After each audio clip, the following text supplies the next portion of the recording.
Sure, good to see you. It's been 10 months to get back here. I guess talk about the time away, kind of what it's been like and what the focus has been like for you. Recovery. I injured myself. I got injured in the last fight. The first attempt at surgery didn't take. It was declared a non-union. So we had to do the surgery again with some added medical wizardry, magic stuff. They did a bone graft, gave me a bone stimulator to help with the thing. So, just focusing on recovery, focusing on not getting too far out of shape. And with the help of the physical therapist, implementing a strength and conditioning regimen at the same time as recovering the arm. It was great. So it was fun. It was another step in the journey, if you will, as opposed to a hitch in the wheels or a step back or anything like that. Yeah. Was it concerning at all, right? I mean, you're a professional athlete. Your body is your product. And they say, hey, by the way, this thing ain't healing right. Does that get a little bit scary? It absolutely was. It wasn't fun to go and see the x-rays and see that the bone wasn't quite healing as fast as I thought, but I'm not a professional. It was my first time experiencing or seeing anything like that. I trusted my doctors, they were, and, my surgeon showed a little concern, but, he had to do his job to keep me from, flipping out and doing anything crazy. So, but, he didn't sit on it too long. Usually they wait a whole 6 months till they make that declaration, but he saw that we don't want to. He knew that I didn't want to take that chance. So I was like, do the surgery, let's get it going. He's like, okay, let's go. And we did it, and it took this time. The arm feels great. And I'm ready to get back to work. Very nice. Did you find yourself, as you're resuming training, that sort of stuff, was it a psychological issue at all to worry about the arm? I mean, was that a hurdle you had to get over? It is in a certain regard, but not inhibiting to my performance because we all took a conservative approach to recovery. I'm not going to go in too hard too fast. I've seen guys re-break their injuries. Gronk is a very prominent one who we've seen come back from the injury and then re-injure it. So I didn't want that to happen to me. So conservative approach, do it smart, and I trust myself. I know what feels right, what doesn't feel right, or anything like that. So throughout the process, when I started grappling, the arm was ready to start grappling. When I started striking, the arm was ready for me to start striking. So I was able to go into it with confidence. Feel it out at first, but it didn't take long to break through those cobwebs and get back to it. Very nice. So you put in the work, you're back, main event. Not the original opponent we were looking at, right? But luckily it wasn't like a last-minute switch or anything. But what did you think about the change? Did it affect anything for you? Well, all the other top-ranked opponents were all booked. So Kelvin was the lone standout, if you will, of what's the word?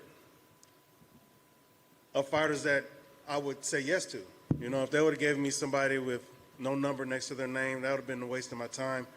Not necessarily because I like to fight, and I'll fight anybody, but as far as my career goes, that's not the one that I want. So Kevin isn't ideal given the position. I want a contenders fight. I want or to fight for the title. But in a sense, Kevin is ideal because I respect him a lot. You know what I'm saying? I understand who he is and what he's done. From his performances, I can see the things that he's capable of.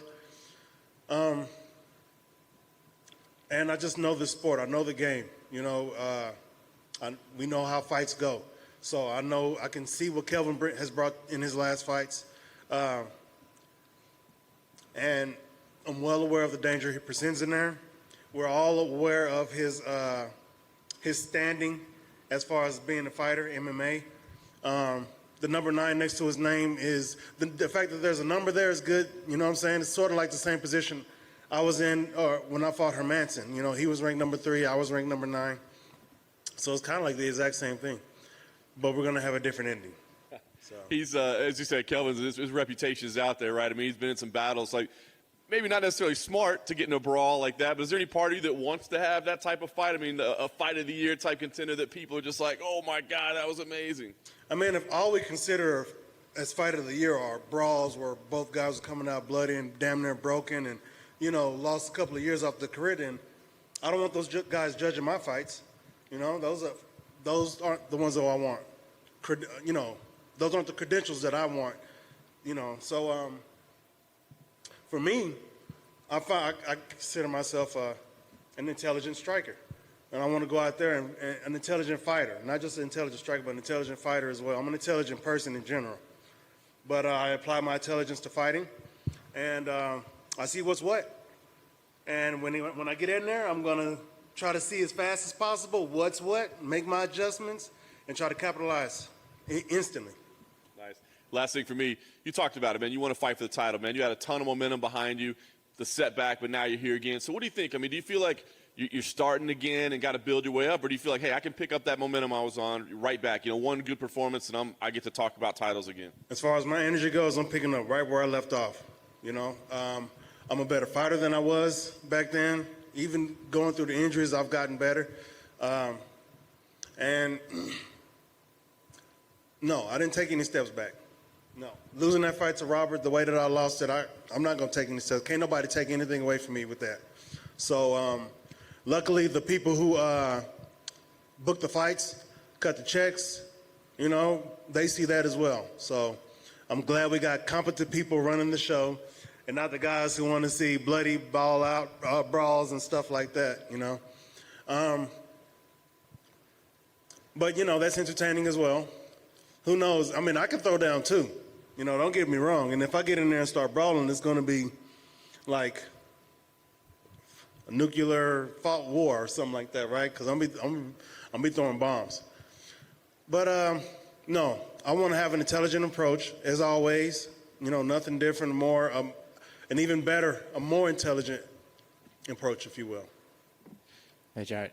You just mentioned that you throw bombs in there. I'm curious, where do you think you rank in your division in terms of who hits the hardest? Who hits the hardest? Who hits the hardest? To be honest, I don't really think it matters who hits the hardest. This is a matter of who hits hard enough. And all of us can do it hard enough. The question should be who can do it the most efficiently, and without getting hit at all. And that's me. You mentioned about the Rob fight.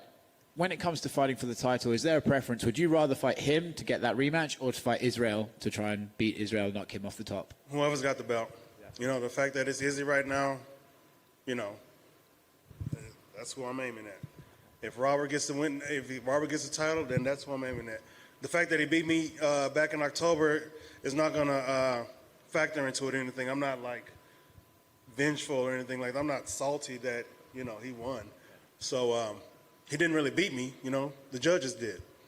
So he just broke my arm, landed some nice shots, survived.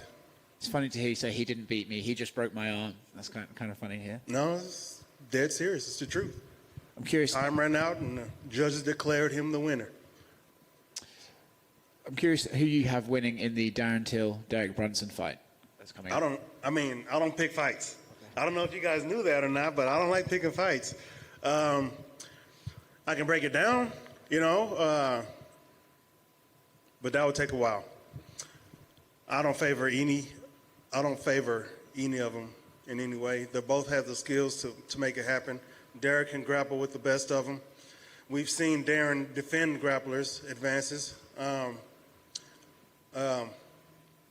They're both good at striking. They both have their styles, you know what I'm saying? So you have 1 + 1, let's see what we get. Let's see what that equation, what that equates out to. Thank you.